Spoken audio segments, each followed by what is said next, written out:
What if the greatest superpower you could ever attain isn't found in some mystical secret society, but is actually already sitting right inside your own mind, just waiting to be unlocked? Yeah. I mean, what if the ultimate life hack is simply realizing you've been carrying the universe in your pocket this entire time? I mean, that is exactly the kind of question that it forces a complete shift in perspective. It challenges the very foundation of how we operate day to day. Right, and that is exactly where we're going today. So welcome to this deep dive for the Simplified Summary YouTube channel. And before we get into the incredible material we have lined up, I just want to humbly ask you, the viewer watching this right now, if you find value in unlocking complex ideas made simple, please hit that subscribe button and share this video. Yeah, it really makes a massive difference. It truly helps the channel bring more of these deep dives to life. Your support literally means everything to us. It really does. And, the material we're diving into today absolutely warrants that kind of deep, focused attention. Oh, totally. So today, we're unpacking the complete works of Swami Vivekananda, Volume 2. And specifically, we have a real laser focus on the section titled Hints on Practical Spirituality, while also, drawing on some crucial foundational concepts from his broader teachings. Right.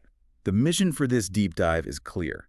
We want to decode Vivekananda's century-old yet wildly relevant blueprint for mastering the mind, understanding the true nature of the self, and applying the lofty ideals of Vedanta philosophy to the gritty reality of your everyday life. And I think it's crucial to set the stage by emphasizing that what we're looking at in this text isn't just abstract theory. The text presents a practical, logical science of the soul. Right, a science. Exactly. It's meant to be tested by you, the listener. It actively discourages blind faith, and instead it demands rigorous personal experimentation.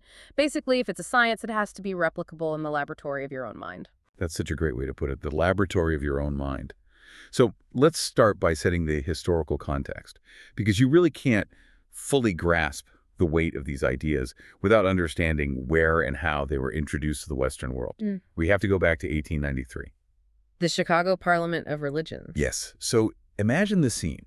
The Western world is just booming with industrialization. There's a heavy sense of cultural and, frankly, religious superiority. And into this environment walks Vivekananda, bringing Eastern philosophy to a massive Western audience in a way that had never really been done before. The atmosphere in that room must have been incredibly charged. I mean, you had representatives from all over the globe, but the prevailing undercurrent in the room was still very much one of established dogmatic boundaries. Yeah. And the text shows us how Vivekananda shattered those boundaries immediately. He didn't just stand up and ask everyone to nicely tolerate one another. He introduced a much more radical stance. He pushed for universal acceptance. Wait, hold on. Universal acceptance versus mere tolerance. Aren't those just two different ways of saying we should all get along? I mean, how does the text actually separate those two concepts? It's a massive distinction in the text, actually. Tolerance implies a sense of superiority. If I say, I tolerate your beliefs, what I'm secretly saying is, well, I'm right, you're wrong, but I'll be magnanimous and allow you to exist. Oh, wow. Yeah, it's condescending. Highly condescending. Vivekananda's argument for universal acceptance is the idea that all religions are fundamentally true, that they're simply different paths to the exact same goal. To illustrate this, the text actually quotes an ancient hymn. It goes, as the different streams having their sources in different places all mingle their water in the sea. So the streams look completely different. They carve different paths through different mountains and valleys, but the water is the same and the destination is the same. Exactly. And the text points out that failing to see this leads to a very specific kind of intellectual and spiritual narrowness. Which brings us perfectly to one of the most memorable stories in the text, the frog in the well. And if you're watching right now, you've probably encountered people who fit this description perfectly. Maybe you've even been this person. We all have at some point. Right. So Vivekananda tells this story of a frog who's lived its entire life inside a small well. One day, another frog arrives, one who has come from the ocean. And the well frog asks the ocean frog, "How big is your ocean? Is it as big as my well?" And the well frog takes a leap from one side of the well to the other. And of course, the ocean frog just laughs. It tries to explain that the ocean is vast, it's boundless, and it cannot possibly be compared to a tiny well. Right. But the well frog refuses to believe it. It thinks the ocean frog is just a straight-up liar. It says, "Nothing can be bigger than my well." And it basically kicks the ocean frog out. And if we connect this to the listener's own life, This analogy is absolutely devastating in its accuracy. Think about how often we sit in our own little wells, and this isn't just about religion either. No, not at all. We do this with our specific political beliefs, our chosen career paths, our personal worldviews. We build these tiny, confined realities, and whenever a piece of information from the ocean arrives, something that challenges our limited scope, we immediately dismiss it as false or dangerous. We just kick the ocean frog right out of our feed. We block them, we mute them. Precisely. The text argues that this well mentality is the literal root of sectarianism, bigotry, and fanaticism. The text is very stark about this, stating that these forces have drenched the earth in blood and fundamentally hindered human society. So the very first step in practical spirituality, according to the text, is recognizing that your well is not the entire world. It shatters the context perfectly. So once we look past the edges of our well, what do we actually find? Let's move into our second section here, the true nature of the self. Because the text goes on to completely redefine who and what we actually are, and it starts by redefining the Vedas and the concept of God. Yes, and this is where the analytical nature of the text really shines. It explains that Vivekananda didn't view the Vedas, which are the ancient sacred texts of India, as mere books with a beginning and an end. The text presents them as the accumulated treasury of spiritual laws. Like the law of gravity. Exactly like the law of gravitation. The text makes the point that gravity existed long before Isaac Newton was born, and it's going to exist long after humanity is gone.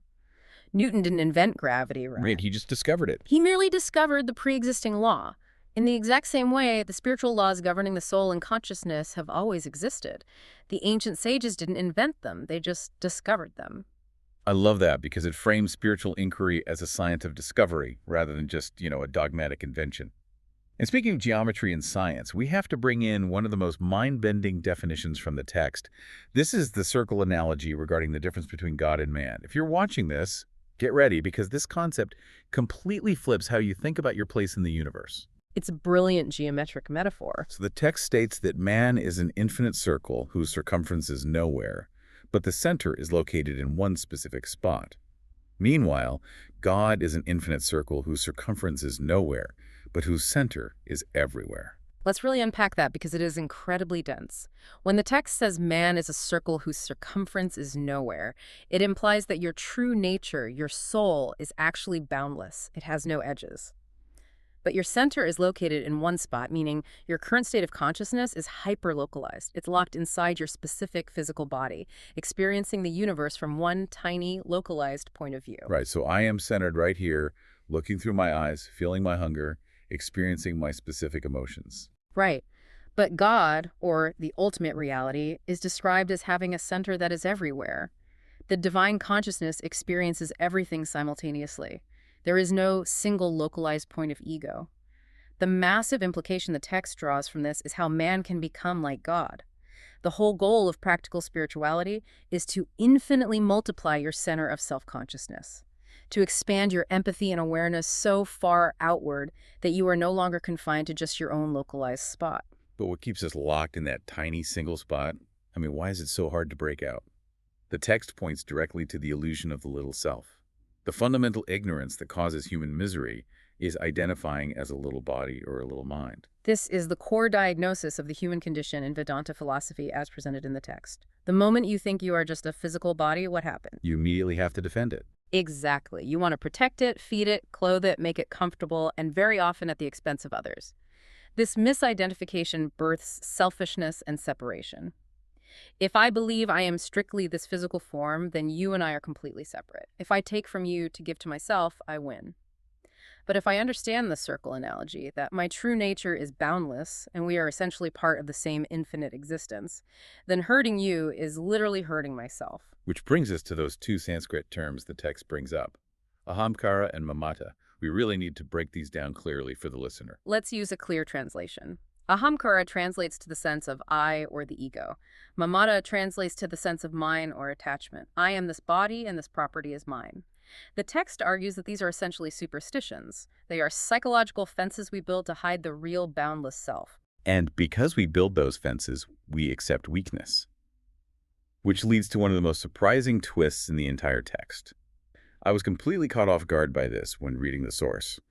The text provides a totally new definition of atheism, We usually think an atheist is someone who looks at the sky and says, there is no God out there. But the text says Vedanta defines a true atheist as someone who does not believe in themselves. It's a staggering redefinition. The text pushes the reader to ask, why are we so incredibly quick to accept our own weakness? Why do we constantly tell ourselves we are small, flawed, and incapable? The text asserts that you must believe in your own pure, perfect nature first. If you don't believe in the immense divine power residing within your own mind, believing in an external deity is practically useless. If you're watching this, just let that sink in. A true atheist isn't someone who rejects a man in the clouds. It is someone who rejects their own infinite potential. The text encourages you to assert your strength. And that assertion of strength naturally leads us into how we actually behave in the physical world, which brings us to the concept of action. Yes. Let's transition to section 3 here, Karma Yoga, the secret of work and action. Because you might be thinking, okay, my true self is boundless. I shouldn't identify with my little body. Does that mean I should just go sit in a cave and do nothing? But the text aggressively counters that. We have to act. We are constantly working. But the problem is, we usually work for incredibly selfish ends or very specific results. The text lays out a very clear rule for the Karma Yogi. Yeah. It says, to work, we have the right, but not to the fruits thereof. We must learn to work as a master, not as a slave. Yes. Okay, I want to challenge this. Working as a master, not a slave to the results. That sounds great on a bumper sticker, but how does that actually look? If I go to my job, I'm working for the fruit, the paycheck. If I don't get the fruit, I don't eat. So how does the text reconcile this? It's about the psychological attachment to the outcome. When the text says you are a slave to the fruits of your work, it means your entire emotional equilibrium is dictated by things you cannot entirely control. You can control your effort, your focus, and your integrity at work. You cannot completely control if the company downsizes or if a client rejects your pitch. That makes sense. Right. So if you are entirely attached to the fruit, every single action is filled with anxiety. A master acts with total dedication to the action itself, maintaining internal freedom regardless of external success or failure. And this idea of attachment brings up what I found to be the most controversial point in the entire outline. The text offers an absolutely fascinating critique of duty. And I have to say, I was completely surprised by this. Wait, throw duty overboard? We are taught from childhood that duty is the highest virtue. Doing your duty to your country, your family, your job. How can the text argue against duty? It's a brilliant psychological dissection. The text argues that what we call duty is very often just chronic attachment baptized with a high-sounding name. Oof. Chronic attachment baptized with a high-sounding name. That stings. It does, because it exposes our hidden motivations. We strew flowers on the concept of duty and we fight over it, but what is really happening? Everything done under compulsion builds attachment. If you care for your family because you feel a crushing, resentful sense of duty, you are operating out of bondage. Wow. True karma yoga requires you to throw the compulsory idea of duty overboard and act purely out of love and freedom. When you act out of love, there is no exhaustion. When you act out of duty, you are drained because it's a form of slavery. So if I am doing something for you out of duty, I am secretly expecting something in return, even if it's just a pat on the back or a feeling of moral superiority. But if I do it out of freedom and love, I don't need the fruit. I don't need the thank you. Exactly, and this fundamentally changes how we view helping the world. Right. Because we often arrogantly walk around thinking we are helping the world. We think we are saving the planet or fixing society. But the text states something incredibly humbling. The world doesn't need our help. God, or the universe, is incessantly active. So if the world doesn't need our help, why do we do good deeds at all? The text introduces this concept of the world as a grand moral gymnasium. This is such an empowering shift in perspective. The text suggests that the world is not this broken thing crying out for your specific salvation. Instead, the world is a gymnasium provided for you to exercise your moral and spiritual muscles. When you help a sick person or feed someone who is hungry, you shouldn't think, look at me, the great savior. You should think, I am deeply grateful for the privilege of performing this action because it is helping me become less selfish. That flips the script completely. It does. Helping others is actually a privilege granted to us to help ourselves grow spiritually stronger. And speaking of helping others, I want to lay out the hierarchy of charity exactly as the text presents it. Because not all help is created equal in the eyes of Vedanta. The text breaks it down into 3 levels. Level 1 is physical help, giving someone food, shelter, or medicine. The text ranks this as the lowest form of help. Level 2 is intellectual help, giving someone education or knowledge. Level 3 is spiritual help, giving someone spiritual knowledge. The text ranks this as the absolute highest. Now, I want to push on this. To a modern viewer, saying physical help is the lowest sounds almost cruel. If someone is starving, how can spiritual help be better than a sandwich? It's a tough pill to swallow until you look at the text's precise logic. The text doesn't say physical help is bad. It says it is the lowest because its effects are strictly temporary. If you feed a hungry person, you remove their misery for a few hours. But what happens tomorrow? They are hungry again. The misery returns. Exactly. You've treated the symptom, not the disease. Now, move to intellectual help. Giving someone knowledge, say teaching them a trade, is a far higher gift because it empowers them to feed themselves. It has a much longer-lasting effect on their misery. But they can still be miserable. I mean, a highly educated, wealthy person can still be profoundly depressed and unfulfilled. Precisely. Intellectual help does not solve existential suffering, which is why the text argues that spiritual help is the highest. Spiritual knowledge is the only thing that can destroy misery forever because it strikes at the root, the illusion of the little self. It annihilates the very faculty of want. If you realize your infinite nature, you no longer crave, you no longer fear, and your misery is permanently extinguished. Therefore, the person who provides that spiritual awakening has given the ultimate form of charity. That makes perfect logical sense when you trace it all the way down to the root. You are curing the disease of wanting entirely. So how do we actually achieve this spiritual awakening? How do we rewire our minds? This brings us to section 4, hints on practical spirituality, specifically looking at mastering the mind through Raja Yoga. The text gives us a core visual for consciousness that we really need to spend some time visualizing. It's the luminous point analogy. If you're listening, close your eyes for a second, unless you're driving, of course. Imagine a completely dark room, and running through this room is an infinite line. Now imagine a single luminous point, like a tiny flashlight beam, moving along that line, illuminating different parts of it in succession. It's one of the most brilliant psychological models from the era. The text uses this analogy to explain human consciousness. That single luminous point is your current conscious awareness. Whatever that tiny light is touching right now is what you are aware of. So right now, the light is on my words. It's on the concept of the transcript. Yes. But what about the parts of the line that the light has already passed over? The text explains that those parts represent your subconscious. They are cast back into darkness. You aren't actively aware of them anymore, but they still exist on the line. And here's the critical part. Those past impressions, which the text calls samskaras, continue to unconsciously influence your body and mind from the dark. Let's make sure we clearly define samskaras. It's a crucial jargon term in the text. We use a different analogy from the text to explain it. Picture your mind as a perfectly still lake. Every action you take, every thought you have, is like throwing a pebble into that lake. It creates a ripple. When the ripple fades away, it leaves a microscopic mark on the lake bed. That mark is a samskara. It is an impression left behind by an action or a thought. And what happens when you stack enough of those microscopic marks in the exact same spot? Boom, you have a habit. Exactly. The mechanics of habit and repetition are just accumulations of samskaras. Every single thing you do is leaving an impression in the dark part of that infinite line, in the subconscious. And those accumulated habits dictate your character. But the text offered incredible good news here. If your character is just a massive bundle of habits, then it can be unmade by creating counter habits. You are not permanently stuck. So, if I have spent 20 years throwing angry pebbles into the lake, I have a deep habit of anger. To fix it, I have to start throwing peaceful pebbles into the lake to overwrite those marks. But how do we actually do this practically? How do we control that moving flashlight, that luminous point? The text dives into the practical steps, particularly through breathing exercises known as pranayama, and the understanding of nerve currents in the body, specifically called Ida and Pingala. Now, the text is very careful to frame these not as magical religious rituals, but as practical, biological, and psychological tools used in India for centuries. How does breathing control the luminous point? The text argues there is a direct, intimate connection between breath, the nervous system, and the mind. By regulating your breath through pranayama, you begin to regulate the subtle nerve currents, Ida on the left side, Pingala on the right.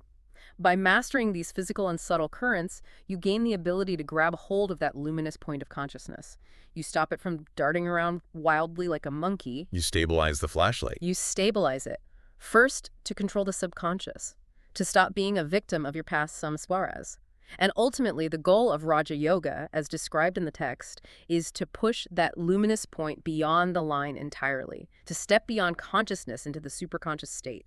This is where the iron bondage of your habits shatters and you experience true liberty. And one of the tools the text provides for this is the repetition of the word Om. Meditating on its meaning acts as a stimulus to spiritual samskaras. The text essentially describes this as keeping good company in your own mind. You are intentionally dropping massive positive boulders into the lake to wash away the negative ripples. And notice how incredibly methodical this all is. There is a specific mechanics to it. Action, impression, habit, counter-habit, breath regulation, concentration. Which leads to a very passionate warning from Vivekananda in the text. Love this part. He issues a severe warning against what he calls mystery-mongering. Yes. The text takes a very hard stance against secret societies, mysticism, and occultism. He literally says there's no mystery in religion. Mystery-mongering and superstition are always signs of weakness. He basically says that if someone tells you they have a secret spiritual truth that can only be whispered in a dark room to a select few, you should run the other way. We emphasize this point a lot. If a spiritual science is true, it should be preached in the public streets in broad daylight. It should hold up to the scrutiny of logic, just like physics or chemistry. Because the moment you introduce secrecy and mystery, you introduce fear and manipulation. And fear is the exact opposite of the strength and freedom that practical spirituality is trying to cultivate. So we have shattered we've redefined the self as an infinite circle. We've thrown duty overboard to work as masters. And we've learned how to stabilize the luminous point of our consciousness. Now we reach the final major piece of the puzzle. Section 5. Practical Vedanta, reconciling the ideal with the actual. Because having all these high ideals is great, but applying them is brutal. And the text unpacks a massive human temptation that we all fall for. It is the temptation of compromise. We all have high ideals. The Vedanta ideal, as stated in the text, is thou art. That you are fundamentally divine, infinite, and boundlessly empathetic. But then we look at our actual lives. We are tired, we have mortgages, we get annoyed in traffic, we are selfish. So what do we do? Instead of doing the agonizingly hard work of elevating our actual lives to meet that high ideal, we do the opposite. We drag the ideal down to fit our current selfish lives, and we have the nerve to call it practical. Oh, that is such a sharp critique. We say, well, it's not practical to be completely selfless in the business world, so I'll just be a little less ruthless. And that's my new ideal. We lower the bar so we can step over it without sweating. Exactly. But the Vedanta challenge in the text is unyielding. True practicality is elevating your life to meet the ideal no matter how incredibly difficult it is. You do not lower the ideal. To illustrate the kind of focus and discernment required to do this, the text offers two incredibly vivid metaphors. I want to share the first one because it's hilarious and terrifying. It's the metaphor of the crocodile. The text says that he who wants to realize the self while desiring a comfortable, material, selfish life is like the fool who tries to cross a raging river by grabbing onto a crocodile, mistaking it for a log of wood. It's a brilliant image. It really is. You think your material obsessions, your wealth, your status, your comforts are the sturdy log that will carry you safely across the river of life. But it's crocodile. And halfway across, it is going to wake up and devour you. You cannot hold on to intense material selfishness and expect it to ferry you to spiritual freedom. And contrasted with the fool holding the crocodile is the metaphor of the pearl oyster, which represents the necessity of absolute focus and tremendous perseverance. The text uses a traditional Indian myth about the pearl oyster. The story goes that the oyster leaves its bed at the bottom of the sea and comes to the surface to catch a raindrop from a specific star configuration.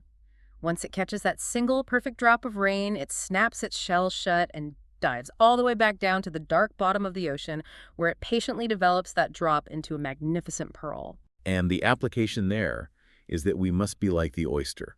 Once we hear a true spiritual ideal, we must close our minds to outside distractions, dive deep into the depths of our own soul, and patiently, with tremendous perseverance, turn that idea into reality. I will drink the ocean, says the persevering soul in the text.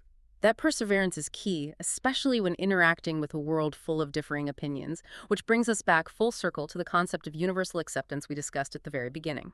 The text provides what might be its most elegant analogy to explain religious harmony and why we must never condemn others. It is the photographs of the sun analogy. This is my absolute favorite analogy in the entire source text. So, imagine you are standing on Earth with a camera and you take a photograph of the sun. Then imagine you get into a spaceship and you travel 1,000,000 miles toward the sun, and you take another photograph. You travel another 1,000,000 miles, take another photo. You do this all the way until you are right up against it. If you laid all those photographs out on a table, they would look completely different from one another. The one from Earth is a small yellow dot. The one from halfway there is a massive, blinding orb of fire. They look like entirely different objects. Yet, they are all photographs of the exact same sun. Yes. And this analogy is so powerful. This is the text's ultimate explanation for why we must never condemn other people's beliefs or spiritual paths. Yeah. Whether someone is practicing crude, basic rituals or studying high, abstract philosophy, they are not wrong. Every soul is simply at a different stage of their journey, taking a photograph of the exact same divine truth from their current vantage point. Therefore, condemnation is a complete waste of your energy. It is arrogant to hold up your photograph and say, this is the only true picture of the sun, while telling everyone else their pictures are fake. Recognizing this is a massive leap forward in practical spirituality. It frees you from the exhausting burden of judging everyone else's progress. Which frees up our energy to focus on what actually matters.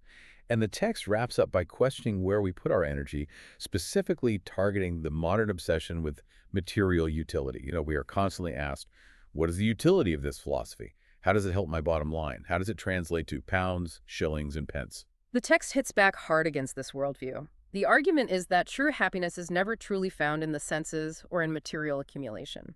Material knowledge science, economics, technology is incredibly powerful. But the text warns that without spiritual grounding, material knowledge alone simply puts more efficient tools for destruction into the hands of selfish people. Wow.